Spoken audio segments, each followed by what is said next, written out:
ಕಾಂಗ್ರೆಸ್ ಅಧಿಕಾರಕ್ಕೆ ಬರ್ತದೆ ಮತ್ತು ಸಿದ್ದರಾಮಯ್ಯನವರೇ ಮುಖ್ಯಮಂತ್ರಿಗಳಾಗ್ತಾರೆ ಅನ್ನುವಂಥದ್ದನ್ನು 100ಕ್ಕೆ 100 ಭವಿಷ್ಯವನ್ನು ನೋಡಬೇಕು. ಬಂಧುಗಳೇ ನಮಸ್ಕಾರ, ನಾನು ನಿಮ್ಮ ಪ್ರವೀಣ್ ಕುಮಾರ್. ಕರ್ನಾಟಕ ರಾಜ್ಯದ ಮುಖ್ಯಮಂತ್ರಿಗಳಾದಂತಹ ಸಿದ್ದರಾಮಯ್ಯನವರು ಈ ರಾಜ್ಯವನ್ನು ಆಳಿದಂತಹ ಸುದೀರ್ಘ ಕಾಲ ಆಳಿದಂತಹ ಮುಖ್ಯಮಂತ್ರಿಗಳು ಅನ್ನುವಂತಹ ದಾಖಲೆಯನ್ನು ಬರೆಯೋದಕ್ಕೆ ಹೊರಟಂತಹ ಈ ಸಂದರ್ಭದಲ್ಲಿ ಒಂದಿಷ್ಟು ವಿಚಾರಗಳನ್ನು ನಿಮ್ಮ ಎದುರುಗಡೆ ನಾನು ಹಂಚ್ಕೊಳ್ಬೇಕು ಅಂಥೇಳಿ ಬಂದಿದ್ದೇನೆ. ಏನು ಅಂತಂದರೆ 2013ರಲ್ಲಿ ಸಿದ್ದರಾಮಯ್ಯನವರು ಮೊದಲ ಬಾರಿಗೆ ಮುಖ್ಯಮಂತ್ರಿಗಳು ಏನಾಗಿದ್ದರು. ಆ ಸಂದರ್ಭದಲ್ಲಿ ನಾನು ಒಂದು ಕಂಠೀರವ ಸ್ಟೇಡಿಯಮಲ್ಲಿ ಒಂದು ಕಾರ್ಯಕ್ರಮ, ಅವರ ಪ್ರಮಾಣ ವಚನ ಕಾರ್ಯಕ್ರಮ ನಡೀತು. ಆ ಸಂದರ್ಭದಲ್ಲಿ ಕೂಡ ಲೈವ್ ಕಾರ್ಯಕ್ರಮವನ್ನು ನಾನು ಸಮಯ ಟಿವಿಯಲ್ಲಿ ಆವಾಗ ಕೆಲಸ ಮಾಡ್ತಾಯಿದ್ದೆ. ಲೈವ್ ಕಾರ್ಯಕ್ರಮವನ್ನು ನಾನು ಅಲ್ಲಿಂದ ಕೊಟ್ಟಿದ್ದೆ. ಜೊತೆಗೆ 2023ರ ಸಂದರ್ಭದಲ್ಲಿ 2023ರ ವಿಧಾನಸಭಾ ಚುನಾವಣೆಗೆ 8 ತಿಂಗಳುಗಳು ಇರುವಂತಹ ಸಂದರ್ಭದಲ್ಲೇ ನಾನು ಇದೇ ವಿಧಾನಸೌಧದ ಮೆಟ್ಟಿಲುಗಳ ಮೇಲೆ ನಿಂತು ಒಂದು ಭವಿಷ್ಯವನ್ನು ನುಡಿದಿದ್ದೆ. ಅಂದ್ ಭವಿಷ್ಯ ಅಂತಂದರೆ ನಾನೇನು ಜ್ಯೋತಿಷ್ಯ ಅಲ್ಲ ಅಥವಾ ಭವಿಷ್ಯಕಾರ ಅಲ್ಲ, ಆದರೆ ಆಗಿನ ರಾಜಕಾರಣದ ಆಗು ಹೋಗುಗಳನ್ನೆಲ್ಲವನ್ನು ಕೂಡ, ಡೆವಲಪ್ಮೆಂಟ್ಗಳೆಲ್ಲವನ್ನು ಕೂಡ ನೋಡಿ ಆವಾಗ ಬಸವರಾಜ ಬೊಮ್ಮಾಯಿ ಅವರು ಮುಖ್ಯಮಂತ್ರಿಗಳಾದಂಥ ಸಂದರ್ಭ, ಆವಾಗ ನಾನು ಹೇಳಿದೆ ಪೇಸಿಎಂ ಅಂತೇಳಿ ಕಾಂಗ್ರೆಸ್ನವರು ಅದನ್ನು ಒಂದು ಪೇಸಿಎಂ ಅಂತೇಳಿ ಒಂದು ಅಭಿಯಾನ ಮಾಡಿದರು, ಎಲ್ಲರಿಗೂ ಗೊತ್ತಿರುವಂಥ ವಿಚಾರ. ಆ ಸಂದರ್ಭದಲ್ಲಿ ನಾನು ಹೇಳಿದ್ದೆ, BJP ಇದೇ ರೀತಿಯ ಧೋರಣೆಯನ್ನು ಮುಂದುವರಿಸ್ಕೊಂಡು ಹೋದರೆ ಕಾಂಗ್ರೆಸ್ ಇದೇ ರೀತಿ ಒಂದು ಪಾದರಸ ನುಂಗ್ದವ್ರು ಹಾಗೆ ಕೆಲಸ ಮಾಡ್ತಾಯಿದ್ರು, ಎಲ್ರಿಗೂ ಗೊತ್ತಿದೆ. ಇದೇ ರೀತಿಯ ಒಂದು ಇದನ್ನು ಮುಂದುವರಿಸ್ಕೊಂಡು ಹೋದರೆ ಖಂಡಿತವಾಗಿಯೂ 2023ರ ಚುನಾವಣೆಯಲ್ಲಿ ಕಾಂಗ್ರೆಸ್ಸಿಗೆ ಒಳ್ಳೆಯ ಅನುಕೂಲ ಆಗ್ತದೆ. ಮತ್ತು ಏನು ಅಮಿತ್ ಶಾ ಅವರು BJP ಅವರಿಗೆ ಒಂದು ಟಾರ್ಗೆಟನ್ನು ಕೊಟ್ಟಿದ್ದರು, 150 ಸ್ಥಾನ ಗೆಲ್ಲಬೇಕು, ಮಿಷನ್ 150 ಅಂತೇಳಿ. ಆ ಮಿಷನ್ 150 ಮಿಷನ್ ಓನ್ಲಿ 50 ಆಗುವಂಥ ದಿವಸ ದೂರ ಇಲ್ಲ ಅನ್ನುವಂಥ ಮಾತನ್ನು ಇದೇ ವಿಧಾನಸೌಧದ ಮೆಟ್ಟಿಲುಗಳ ಮೇಲೆ ನಿಂತು ನಾನು ಭವಿಷ್ಯವನ್ನು ನುಡಿದಿದ್ದೆ. ಆ ಮಿಷನ್ 150 ಅನ್ನುವಂತಹ ಇವರ ಸಂಕಲ್ಪ ಏನಿದೆ, ಮಿಷನ್ ಓನ್ಲಿ 50 ಆಗುವಂತಹ ಸಮಯ ಖಂಡಿತವಾಗಿಯೂ ದೂರ ಇಲ್ಲ. ಒಂದು ಪೇಸಿಎಂ BJPಯವರು ಹಿಂದೆ ಮಾಡಿದಂತಹ ಈ ಎಲ್ಲ ತಂತ್ರಜ್ಞಾನ ಕಾರ್ಯತಂತ್ರಗಳೇನಿದ್ವು ಅದೆಲ್ಲವನ್ನು ಸಹಿತ ಆಪೋಷಣ ಕಂಡುಕೊಂಡಿತ್ತು. ಇನ್ನೂ ಕೂಡ ನನ್ನ ಹತ್ರ ಇದೆ, ಎಲ್ರಿಗೂ ಕೂಡ ಗೊತ್ತಿರುವಂಥ ವಿಚಾರ. ಸಾಕಷ್ಟು ನನ್ನ ಸ್ನೇಹಿತರೆಲ್ಲರೂ ಕೂಡ ಹೇಳಿದರು, ಇದು ಹೇಗೆ ನೀನು ಈ ರೀತಿ ಹೇಳ್ತಾ ಇದೆಯಾ ಅಂತೇಳಿ. ಆಮೇಲೆ 2023ರ ಚುನಾವಣೆ ಓನ್ಲಿ 50 ಅಲ್ಲ, ಓನ್ಲಿ 65 ಬಂದು ಅವರು ತಲುಪಿದ್ದನ್ನು ಕೂಡ ನಾವೆಲ್ಲರೂ ಕೂಡ ನೋಡಿದ್ವಿ. 2023ರ ಚುನಾವಣೆಯ ಸಂದರ್ಭದಲ್ಲಿ ಸಾಕಷ್ಟು ಮಾಧ್ಯಮಗಳೆಲ್ಲವೂ ಕೂಡ ಈ ಬಾರಿ ಕಾಂಗ್ರೆಸ್ ಅಧಿಕಾರಕ್ಕೆ ಬರ್ತದೆ ಅನ್ನುವಂಥ ಮಾತುಗಳನ್ನು ಅನೇಕ ಸಮೀಕ್ಷೆಗಳು ಹೇಳ್ತಾ ಇದ್ವು. ಆದರೆ ನಾನು ಕಾಂಗ್ರೆಸ್ ಅಧಿಕಾರಕ್ಕೆ ಬರ್ತದೆ ಮತ್ತು ಸಿದ್ದರಾಮಯ್ಯನವರೇ ಮುಖ್ಯಮಂತ್ರಿಗಳಾಗ್ತಾರೆ ಅನ್ನುವಂಥದ್ದನ್ನು 100ಕ್ಕೆ 100 ಭವಿಷ್ಯವನ್ನು ನೋಡಿದ್ದೆ. ಮತ್ತೊಮ್ಮೆ ಹೇಳ್ತಾ ಇದ್ದೀನಿ, ನಾನೇನು ಜ್ಯೋತಿಷಿ ಅಲ್ಲ, ಭವಿಷ್ಯಕಾರನಲ್ಲ, ಏನಲ್ಲ. ಅದರಲ್ಲಿ ಆಸಕ್ತಿ ಇರುವಂಥವನು ಸಾಕಷ್ಟು ಒಂದು ನಾನು ಇದು ಇಷ್ಟೊಂದು ಅಕ್ಯುರೇಟಾಗಿ ಹೇಳೋದಕ್ಕೆ ಕೆಲವೊಂದಿಷ್ಟು ಕಾರಣಗಳಿದೆ. 2013ರಲ್ಲಿ ಸಿದ್ದರಾಮಯ್ಯನವರೇನು ಮೊದಲ ಬಾರಿಗೆ ಮುಖ್ಯಮಂತ್ರಿಗಳಾಗಿದ್ದರು.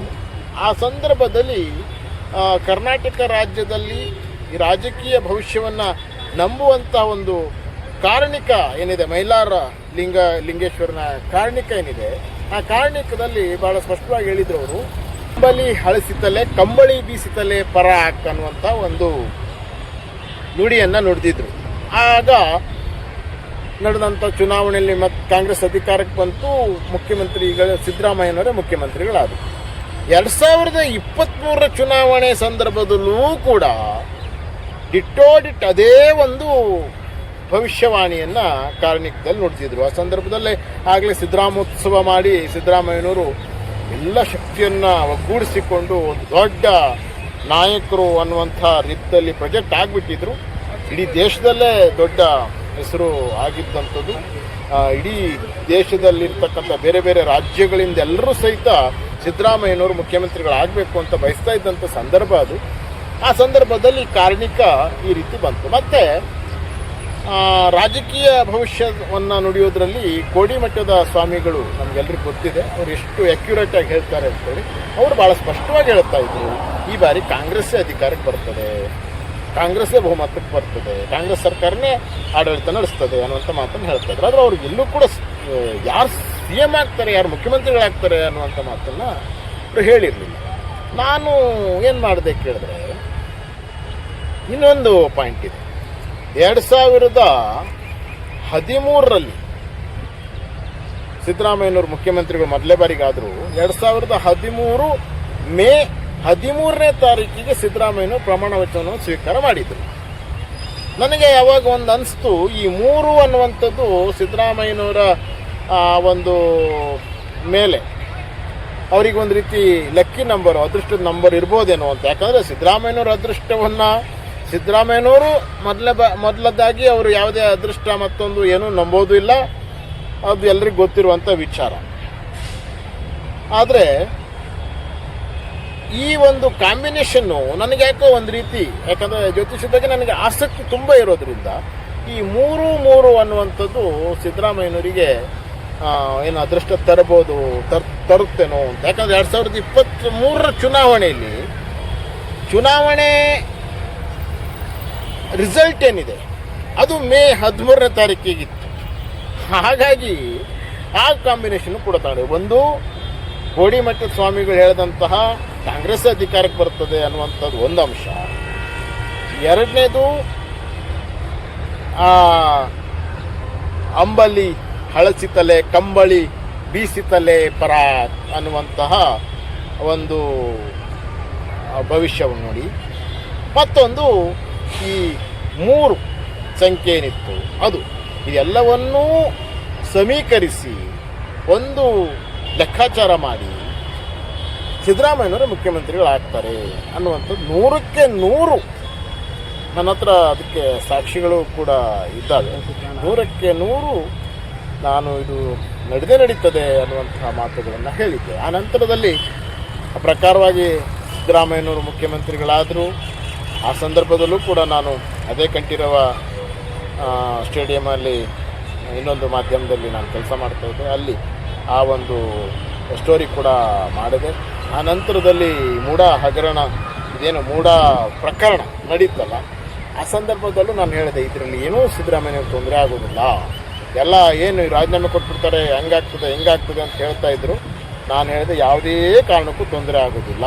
ಆ ನಂತರದಲ್ಲಿ ಇನ್ನೊಂದು 6 ತಿಂಗಳಲ್ಲಿ ಮತ್ತೆ ಅವರಿಗೆ ಏನಾದರೂ ಒಂದು ಸಮಸ್ಯೆ ಬರ್ಬೋದು, ಆದರೆ ಅದು ಕೂಡ ಪರಿಹಾರ ಆಗ್ತದೆ ಅನ್ನುವಂಥ ಮಾತನ್ನು ನಾನು ಆವಾಗಲೇ ಹೇಳಿದ್ದೆ. ನನ್ನ ಸೋಷಿಯಲ್ ಮೀಡಿಯಾದಲ್ಲಿ ಯಾರು ಬೇಕಾದರೂ ಅದನ್ನು ಚೆಕ್ ಕೂಡ ಮಾಡಬಹುದು, ಭಾಳ ಸ್ಪಷ್ಟವಾಗಿ ನಾನು ಆ ಸಂದರ್ಭದಲ್ಲೇ ಹೇಳಿದ್ದೆ. ಇದೀಗ ಅದೆಲ್ಲವನ್ನೂ ದಾಟಿಕೊಂಡು ಒಂದು ಹೊಸ ದಾಖಲೆಯನ್ನು ಸಿದ್ದರಾಮಯ್ಯನವರು ಬರೀತಾ ಇದ್ದಾರೆ. ಉಳಿದದ್ದು ಏನೇ ಇರಲಿ, ಸಿದ್ದರಾಮಯ್ಯನವ್ರನ್ನ ಅನ್ನರಾಮಯ್ಯ ಅಂಥೇಳಿ ಕರೀತಾರೆ. ಅವರ ಯೋಜನೆಗಳು, ಅವರ ಪರಿಕಲ್ಪನೆಗಳು ಅದು ಸಾಕಷ್ಟು ಬಡವರ ಪರವಾಗಿ, ದೀನದಲಿತರ ಪರವಾಗಿ, ತುಳಿತಕ್ಕೆ ಒಳಗಾದವರ ಪರವಾಗಿ, ಶೋಷಿತರ ಪರವಾಗಿ ಇರುವುದಂತೂ ಸತ್ಯ. ಅವರಿಗೆ ಆ ಮನಸ್ಥಿತಿ ಅಂತೂ ಖಂಡಿತವಾಗಿಯೂ ಇದೆ. ಆ ಕಾರಣದಿಂದಲೇ ಈ ಗ್ಯಾರಂಟಿ ಯೋಜನೆಗಳು ಅನ್ನುವಂಥದ್ದು ಏನಿದ್ದಾವೆ ಅದಕ್ಕೆ ಸ್ವಲ್ಪ ಮಾರ್ಪಾಡು ಆಗಬೇಕಾಗಿತ್ತೇನೋ, ಆದರೆ ಸಾಕಷ್ಟು ಬಡವರಿಗೆ ಅದರಿಂದ ಅನುಕೂಲ ಆಗಿದ್ದಂತೂ ಯಾರೂ ಕೂಡ ಇದು ಮಾಡೋದಕ್ಕಾಗೋದಿಲ್ಲ. ಜೊತೆಗೆ ಆ ಯೋಜನೆಗಳನ್ನು, ಅವರ ಆ ಒಂದು ಪರಿಕಲ್ಪನೆ ಏನಿದೆ ಅದನ್ನು ಬೇರೆ ಬೇರೆ ದೇಶದ ಬೇರೆ ಬೇರೆ ರಾಜ್ಯಗಳಲ್ಲೂ ಸಹಿತ ಅದನ್ನು ಅಡಾಪ್ಟ್ ಮಾಡ್ಕೊಂಡಿದ್ದಾರೆ. ಆ ಪ್ರಯೋಗವನ್ನು ಮಾಡಿ ಅದರಲ್ಲಿ ಯಶಸ್ಸಾಗಿದ್ದಾರೆ.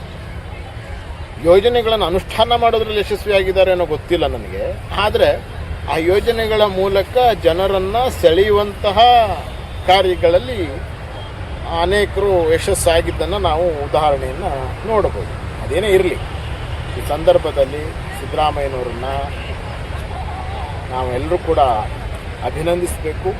ಇವತ್ತಿನ ದಿನಮಾನದಲ್ಲಿ ಈ ರಾಜಕಾರಣದ ವಾತಾವರಣದಲ್ಲಿ ಈ ಒಂದು ದಾಖಲೆಯನ್ನು ಮಾಡೋದು ಅಷ್ಟು ಸುಲಭ ಅಂಥೇಳಿ ಯಾರೂ ಕೂಡ ಅಂದ್ಕೊಂಡಿಲ್ಲ. ಯಾಕೆಂದರೆ ಸಿದ್ದರಾಮಯ್ಯನವ್ರು ಹೇಳ್ತಾ ಇದ್ದಾರೆ, ಏನು ಇದೇನು ದಾಖಲೆ, ಅವರು ಇವತ್ತು ಕೂಡ ಹೇಳಿದ್ರು, ದಾಖಲೆಗಳಿರೋದೇ ಮುರಿಯೋದಕ್ಕೋಸ್ಕರವಾಗಿ, ಮುಂದೆ ಯಾರೋ ಬರ್ಬೋದು, ಅವ್ರು ನನ್ನ ದಾಖಲೆನೂ ಮುರಿಬೋದು ಅನ್ನೋಂಥ ಮಾತನ್ನು ಹೇಳಿದ್ದಾರೆ. ಅದು ಬೇರೆ ವಿಚಾರ. ಆದರೆ ಇವತ್ತಿನ ದಿನಮಾನದಲ್ಲಿ ನಾವು ನೋಡಿದ್ದೇವೆ, ಹಿಂದೆಲ್ಲ 3 ತಿಂಗಳಿಗೂ ಒಂದೊಂದು ಮುಖ್ಯಮಂತ್ರಿಗಳಾಗಿದ್ದು ಪರಿಸ್ಥಿತಿ ಕೂಡ ನಮ್ಮ ದೇಶದಲ್ಲಿ ಬೇರೆ ಬೇರೆ ರಾಜ್ಯಗಳಲ್ಲಿ ಬಂದಿದ್ದನ್ನು ನೋಡಿದ್ದೇವೆ. ನಮ್ಮ ರಾಜ್ಯದಲ್ಲೂ ಕೂಡ ಅಂಥ ಪರಿಸ್ಥಿತಿ ನಿರ್ಮಾಣ ಆಗಿದ್ದನ್ನು ನೋಡಿದ್ದೇವೆ. ಇಂತಹ ಹಂತದಲ್ಲಿ ಸಿದ್ದರಾಮಯ್ಯನವರು ಈ ರೀತಿ ಒಂದು ದಾಖಲೆಯನ್ನು ನಿರ್ಮಾಣ ಮಾಡ್ತಾ ಇರುವಂಥದ್ದು, ಅವರು ಸಾಮಾಜಿಕ ನ್ಯಾಯದ ಅಧಿಕಾರ ಅಂತೇಳಿ ಕರೀತಾರೆ. ಅದು ನಿಜವಾಗಿಯೂ ಒಂದು ಒಳ್ಳೆಯ ಬೆಳವಣಿಗೆ. ಆದ್ದರಿಂದ ಅವರ ಅಭಿಮಾನಿಗಳು ಅಪಾರ ಸಂಖ್ಯೆಯಲ್ಲಿರುವಂಥ ಸಿದ್ದರಾಮೋತ್ಸವ ಮಾಡಿದಂಥ ಸಂದರ್ಭದಲ್ಲಿ ನಾವೆಲ್ಲ ನೋಡಿದ್ದೇವೆ. ಅದು ಕೂಡ ಒಂದು ದಾಖಲೆನೇ. ಮತ್ತು ಬಜೆಟ್ ಮಂಡನೆ, ಅತಿ ಹೆಚ್ಚು ಬಜೆಟನ್ನು ಮಂಡನೆ ಮಾಡುವಂಥದ್ದು, ಇದ್ರ ಬಗ್ಗೆ ನಾವು ಹೇಳಬೇಕಾಗಿ ಸಿದ್ದರಾಮಯ್ಯನವರೇ ಅನೇಕ ಸತಿ ಹೇಳ್ತಾರೆ, ಕುರಿ ಕಾಯೋನು ಅವನಿಗೆ ಎಲ್ಲಿ ಲೆಕ್ಕಾಚಾರ ಬರ್ತದೆ ಅನ್ನುವಂಥ ರೀತಿ ಟೀಸ್ ಮಾಡ್ತಾಯಿದ್ರು. ಆದರೆ ಇವತ್ತು ನಾನು ಇಷ್ಟೊಂದು ಬಜೆಟನ್ನು ಮಂಡನೆ ಮಾಡಿದ್ದೇನೆ ಅಂತ ಅವರು ಪ್ರತಿ ಸತಿ ಬಜೆಟ್ ಮಂಡನೆ ಮಾಡಬೇಕಾದ್ರೂ ಹೇಳ್ತಾರೆ. ಈಗ 16 ಬಾರಿ ಬಜೆಟ್ ಮಂಡನೆ ಮಾಡಿ 17ನೇ ಬಾರಿಗೆ ಬಜೆಟ್ ಮಂಡನೆ ಮಾಡೋದಕ್ಕೆ ಅವರು ತಯಾರಿಯನ್ನು ಕೂಡ ಮಾಡಿಕೊಳ್ತಾ ಇದ್ದಾರೆ. ಹಾಗಾಗಿ ಈ ಸಂದರ್ಭದಲ್ಲಿ ಈ ದಾಖಲೆ ನಿರ್ಮಾಣ ಮಾಡಿದಂತಹ ಮುಖ್ಯಮಂತ್ರಿಗಳಿಗೆ ನಾವೆಲ್ಲರೂ ಕೂಡ ಅಭಿನಂದನೆಗಳನ್ನು ಸಲ್ಲಿಸೋಣ. ಅವರು ಇನ್ನಷ್ಟು ದಾಖಲೆಗಳ ನಿರ್ಮಾಣ ಮಾಡಲಿ. ಅವರ ಈ ಅಧಿಕಾರಾವಧಿಯಲ್ಲಿ ನಾಡಿ ಸುಭಿಕ್ಷವಾಗಲಿ, ಎಲ್ಲರಿಗೂ ಅವರೇನು ನ್ಯಾಯ ಒದಗಿಸಬೇಕು ಅನ್ನುವಂತಹ ನಿಟ್ಟಿನಲ್ಲಿ ಯೋಜನೆಗಳನ್ನು ಹಾಕ್ಕೊಳ್ತಾರೆ, ಅದೆಲ್ಲರಿಗೂ ತಲುಪಲಿ ಅನ್ನುವಂತಹ ಮಾತುಗಳನ್ನು ಹೇಳುತ್ತಾ ಮುಖ್ಯಮಂತ್ರಿ ಸಿದ್ದರಾಮಯ್ಯನವರಿಗೆ ನಾವು ಎಲ್ಲರೂ ಶುಭಾಶಯಗಳನ್ನು ಹೇಳೋಣ.